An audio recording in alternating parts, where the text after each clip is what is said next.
அனைவரையும் திகைக்க வைக்கின்ற, பிரமிப்பூட்டுகின்ற ஒதுக்கீடுகள், முதலீடுகள் செய்து 36 லட்சம் பேருக்கு வேலைவாய்ப்பினை வழங்குகின்ற வகையில் அமைச்சர் தங்கம் தென்னரசு அவர்கள் தமிழ்நாடு அரசினுடைய நிதிநிலை அறிக்கையை இப்பொழுது அறிவித்துக் கொண்டிருக்கிறார். இந்த நிதிநிலை அறிக்கை அனைத்து தரப்பினரையும் கவருவதாகவும், பொருளாதாரத்தில் தமிழ்நாட்டை முன்னிடத்துக்கு கொண்டு வருகின்ற வகையில் இதுவரை நிறைவேற்றப்பட்டிருக்கிற திட்டங்களையும் சுட்டிக்காட்டி அடுத்து செய்ய வேண்டிய திட்டங்களுக்கான ஒதுக்கீடுகளையும் அவர் அறிவித்துக் கொண்டிருக்கிறார். மிக முக்கியமாக நான் உங்களை சந்திக்க விரும்பியதற்கு காரணம், எந்த ஸ்டெர்லைட் நாசகார நச்சாலை மகாராஷ்டிராவிலே இருந்து உடைத்து நொறுக்கப்பட்டு அன்றைய முதலமைச்சர் சரத்பவார் கொடுத்த லைசன்ஸை ரத்து செய்த பின்னர் கோவாவிலோ குஜராத்திலோ உள்ளே நுழைய முடியாமல் திணறி இங்கே தமிழ்நாட்டின் தலையிலே கொண்டு வந்து அதை திணித்தார் வேதாந்தா குழுமத்தின் தலைவர் அனில் அகர்வால். அதை தொடக்க நாளிலே இருந்து எதிர்த்து போராடி ஒரு 6 முறை உண்ணாவிரத போராட்டம், ஒரு நடைபயணம், ஒரு முற்றுகை போராட்டம் எல்லாம் நடத்தி பின்னர் உயர்நீதிமன்றத்திலே ரிட் மனு தாக்கல் செய்து சென்னை உயர்நீதிமன்றம் ஸ்டெர்லைட் ஆலை மூட தீர்ப்பளித்த போது அவர்கள் உச்சநீதிமன்றத்திலே தடையாணை பெற்று ஆலையை தொடர்ந்தார்கள். தொடர்ந்து 33 வாய்தாக்களுக்கு நானும் வழக்கறிஞர் தேவதாஸ் அவர்களும் சென்று உச்சநீதிமன்றத்தினுடைய அமர்வில் பிரதானமான காரணங்களை வரிசைப்படுத்தி நிச்சயம் வெற்றி கிடைத்துவிடும் என்ற நிலையில், ஆனால் நீதிமன்றம் ஸ்டெர்லைட்டை இயங்குவதற்கான தீர்ப்பை கொடுத்தது. அதன் பின்னர் மீண்டும் தூத்துக்குடியிலே நச்சுப்புகை பரவிய நேரத்தில் ஆலையை மூடுமாறு அன்றைய முதலமைச்சர் ஆணையிட்டார். அதை எதிர்த்தும் உச்சநீதிமன்றத்திற்கு சென்று தடையாணை பெற்றது வேதாந்தா நிறுவனம். ஆனால் ரோஹிங்டன் நாரிமன் அமர்வில் என்னுடைய ரிட் மனுவும் விசாரிக்கப்பட வேண்டும் என்ற கருத்தை நான் கூறிய போது 15 பேர் கொடூரமாக கொல்லப்பட்ட காட்சியை சுட்டிக்காட்டி அவர்கள் தூத்துக்குடி மண்ணிலே சிந்திய ரத்தம் இந்த நீதிமன்றத்திலே நீதி கேட்கிறது என்று நான் நீதிபதிகளிடம் எடுத்துரைத்தேன். அவர் சென்னையிலே உயர் நீதிமன்றம் மீண்டும் விசாரிக்கட்டும் என்று நீதியரசர் சிவஞானம், நீதியரசி பவானி சுப்பராயன் அமர்வுக்கு வந்து அங்கும் நான் 3 மணி நேரம் என் வாதங்களை வைத்திருக்கிறேன். நிரந்தரமாக மூடுமாறு உயர்நீதிமன்றம் தீர்ப்பளித்தது. அதை எதிர்த்து மீண்டும் உச்சநீதிமன்றத்துக்கு சென்றபோது உச்சநீதிமன்றம் சென்னை உயர்நீதிமன்றம் அளித்த தீர்ப்பையே உறுதி செய்து நிரந்தரமாக மூடச் செய்தது. ஆனால் உலகின் சில நாடுகளில் கருப்பு பட்டியலிலே இடம்பெற்றுவிட்ட வேதாந்தா குழுமம் இப்பொழுது அதே நச்சாலையை வேறு வடிவத்தில் புதிய முந்தை பழைய கள் என்பதைப் போல பசுமை தாமிரம் என்ற ஒரு தொழிற்சாலையை நாங்கள் ஆரம்பிக்க வேண்டும் என்று மிக பிரயத்தனப்பட்டு முயற்சித்துக் கொண்டிருக்கிறது. மாசு கட்டுப்பாட்டு வாரிய அனுமதி இல்லை என்று தமிழக அரசு சொன்னதற்கு பின்னரும் அவர்கள் எப்படியாவது அந்த பசுமை தாமிரம் காப்பர் கிரீன் என்ற ஒரு தொழிற்சாலையை ஆரம்பிக்க வேண்டும் என்பது, அங்கே இருக்கக்கூடிய ஏற்கனவே இருந்த ஸ்டெர்லைட் ஆலையினுடைய இயந்திரங்கள் எவையும் அகற்றப்படவில்லை. அதே இயந்திரங்களை கொண்டு வேறொரு பெயரில் இந்த நாசகார நச்சாலை பூதம் தூத்துக்குடியிலே மீண்டும் பிரவேசிக்க திட்டமிட்டு விட்டது. எனவே இதிலே மிகவும் கவனமாகவும் எச்சரிக்கையாகவும் இருந்து தமிழக அரசு அந்த அவர்களுடைய முயற்சிக்கு தடையாக இருந்து ஸ்டெர்லைட் ஆலை தூத்துக்குடியை விட்டு நிரந்தரமாக அகற்றப்படுவதற்கான வழிவகைகளை காண வேண்டும் என்று நான் தமிழக அரசுக்கு என் வேண்டுகோளை விடுக்கிறேன்.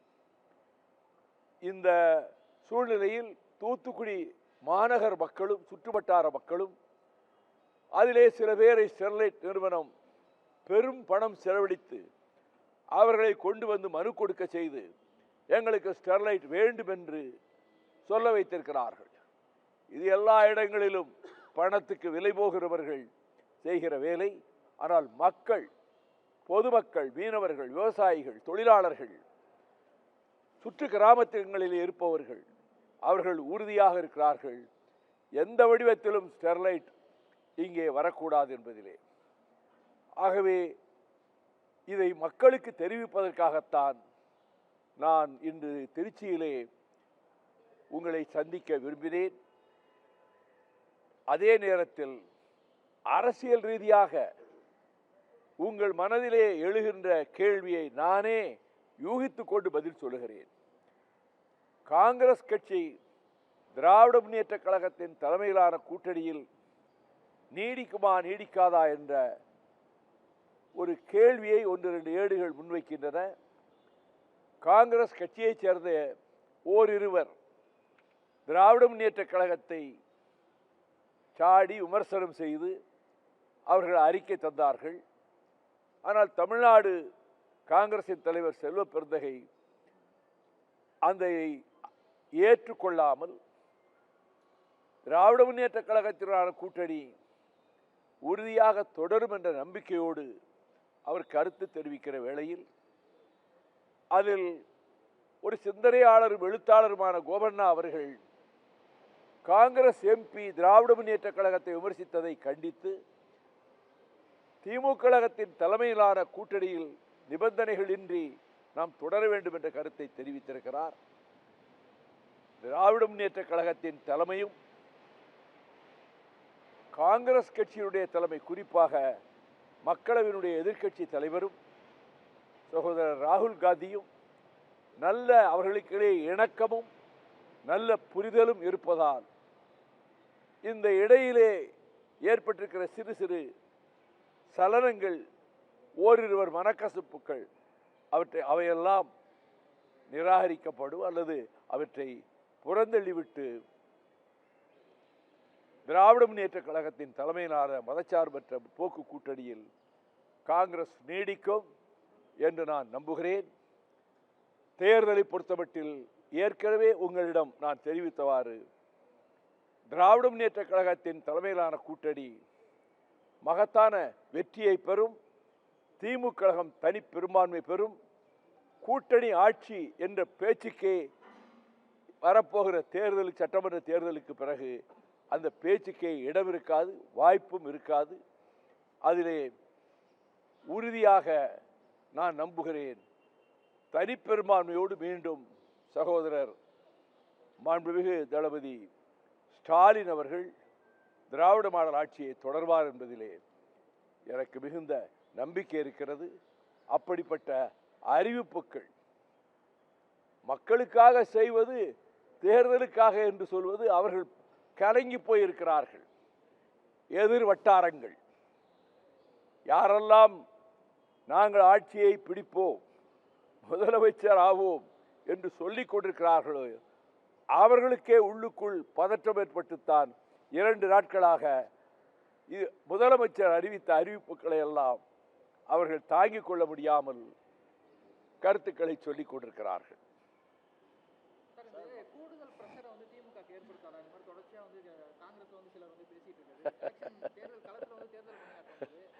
காங்கிரஸ் தலைமை சரியாக இருக்கும்போது அந்த கட்சிக்குள்ளே இது எந்த காலத்திலும் காங்கிரஸ் கட்சி ஆரம்பித்த காலத்திலிருந்து எல்லோருமாக ஒரு கருத்தை சொல்வதில்லை. 4 பேர் 4 விதமாக எதிர்ப்பு கருத்துக்களை சொல்வார்கள். அது வழக்கமாக காங்கிரஸ் கட்சியில் உள்ளதுதான். அதை பொருட்படுத்த வேண்டியதில்லை.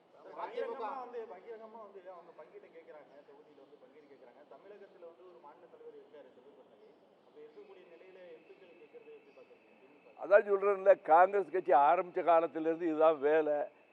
தலைமை ஒன்று சொல்லுவாங்க, 2 பேர் எழுத்து குரல் கொடுப்பாங்க, பிறகு சரியாக போகும். இது காங்கிரஸ் கட்சியில் வழக்கமாக நடக்கக்கூடிய ஒன்று தான். எனவே அந்த 1-2 பேர் சொன்ன கருத்துக்கள் எல்லாம் தலைமை அலட்சியப்படுத்தி விடும். நாங்கள் எங்கள் நிலைப்பாட்டை சொல்கிறோம். மற்றவங்களுக்கு அட்வைஸ் பண்ணுற அளவுக்கு நான் அந்த அளவுக்கு தகுதியானவன் தான். அட்வைஸ் எல்லாம் பண்ண மாட்டேன் நான். நாங்களாம் சொல்லிகிட்டே இருக்கிறேன். உங்கள்கிட்ட 4 தடவை இதே ஏர்போர்ட்டை சொல்லியிருக்கிறேன். மற்ற கட்சிகளை பற்றி நான் அட்வைஸ் பண்ணுற அளவுக்கு நான் பெரிய ஆள் இல்லை. நான் தலைமை தாங்கலை. திமுக தலைமையில் கூட்டணி இருக்குது. எல்லா கட்சிகளுமே எந்த பிரச்சனையும் இல்லாமல் இந்த கூட்டணியை வெற்றிகரமாக கொண்டு போகிறதுல ரொம்ப உறுதியாக இருக்காங்க.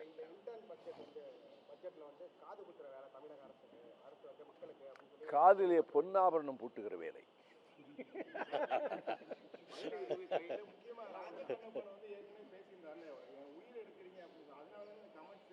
அது ஒரு பெரிய அரசியல் கட்சிகள், அதில் யாராவது ஒருத்தர் 2 பேர் 1-2 கருத்தை சொல்லுவாங்க. அது கட்சியினுடைய மொத்த தலைமையின் கருத்தாக எடுத்துக்கிட வேண்டாமே. ஜனநாயக நாட்டை அப்பப்போ தோன்ற கருத்துக்களை ஒருத்தர் சொல்லிட்டு தான் இருப்பாங்க. அவற்றை அலட்சியப்படுத்த வேண்டிய நேரத்தில் அலட்சியப்படுத்திட்டு 2 தலைமையும் சரியான இணக்கம் இருப்பதனால, புரிதல் இருப்பதனால நெருடல் இல்லாமல் இந்த கூட்டணி தேர்தலை சந்திக்கும்னு நான் நம்புகிறேன்.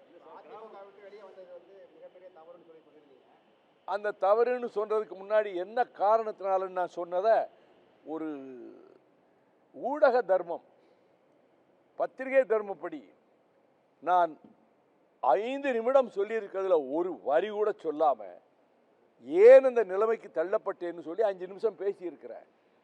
அத்தனை தலைமை நிர்வாகிகள் என்னை சுற்றி உட்கார்ந்துக்கிட்டு ஒரு சீட்டு கூட ஜெயிக்க முடியாத கூட்டணியில் குமுதம் கருத்து கணிப்பு படி 201 சீட்டு அதிமுக ஜெயிக்கும், நாம் அந்த கூட்டணிக்கு போனால் தான் ஒரு 25-30 எம்எல்ஏக்கள் வர முடியும் என்று மொத்த தலைமை நிர்வாகிகள் பெரும்பாலோர் என்னை நிர்பந்தித்ததனால்தான் திருச்சி மாநாட்டுக்கு புறப்பட்டு என்ன பேசணும்னு குறிப்புகளோடு யோசித்து வைத்து நான் சித்தமாக இருந்த நேரத்தில், நான் பெயர்களை சொல்ல விரும்பவில்லை, அவர்கள் பின்னர் அவர்களே திமுகவில் போய் சேர்ந்தார்கள்.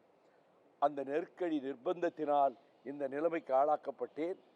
ஆகவே ஒரு வகையில் அது தியாகம்தான். என்னுடைய நம்பகத்தன்மை சிதைக்கப்பட்டது. மை credibility was destroyed என்று நான் சொன்னது அந்த நிர்பந்தத்தினால் நான் அந்த முடிவை எடுக்காமல் இருந்திருக்க வேண்டும். ஆனால் அந்த முடிவை எடுத்ததனால் என்னுடைய credibility பாதிக்கப்பட்டதுன்னு சொன்னேன்.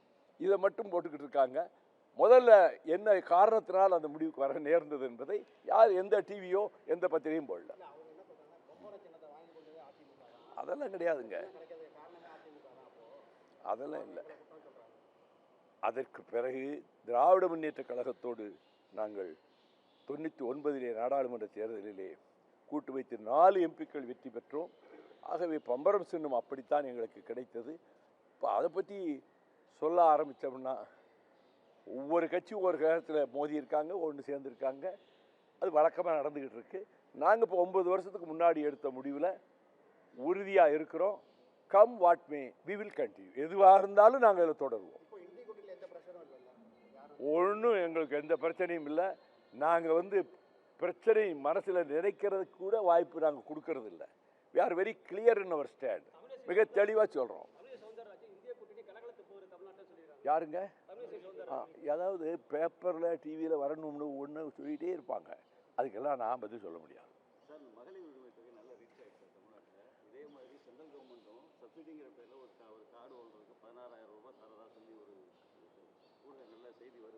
வரட்டும், அவங்க அறிவிக்கட்டும், பார்ப்போம். அறிவிக்கிறாங்களா? அப்போ மற்ற ஸ்டேட்டுக்கு என்ன செய்வாங்க? அதெல்லாம் அவசரப்பட்டு இதெல்லாம் யூகங்கள். இப்போ மகளிர் உரிமைக்கு அவர்களுக்கு முதலமைச்சர் அறிவித்த பிறகு எதிர்ப்பு தரப்பு கலக்கம் அடைஞ்சிருக்கு. எந்த மகளிரிடம் ஓட்டுகள் வாங்கலாம்னு கற்பனை பண்ணிக்கிட்டு இருந்தாங்களோ அதெல்லாம் போயிடுச்சு. எல்லாம் அவர்களுடைய மொத்த ஆதரவையும் ஒரு அறிவிப்பிலே முதலமைச்சர் பெற்றுவிட்டார். He has won the race. அதெல்லாம் பேச முடியுமா உங்ககிட்ட? என்கிட்ட வாங்க முடியுமா? நீங்க என்கிட்ட அதுல ஒரு வார்த்தை கூட முன்ன பின்ன வாங்க முடியாது. அது ஒரு